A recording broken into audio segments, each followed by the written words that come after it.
Need to update your Netflix account's phone number? Whether it's for security or because you've changed your mobile number, doing it right from your iPhone is quick and easy.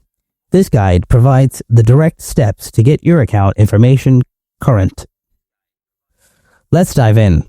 First up, on your iPhone, open the Netflix app. Tap any profile. Tap the profile icon in the right side labeled My Netflix. Now tap the three-line icon in the top right. Select Account. This will open Netflix's account page. On the account page, locate the security section and tap on Mobile Phone or a similar option. Now choose a verification method to verify it's you who's logging into this.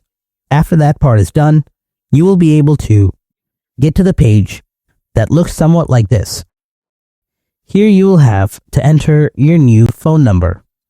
After you are done with that, tap Next. Now your new number will get a verification code via SMS. Enter that code on your Netflix screen, and your number should be verified. And that's it. You've changed the phone number for your Netflix account using your iPhone. If this video helps you out, then hit that like button and subscribe for more quick Netflix tips and fixes. And I'll see you in the next video.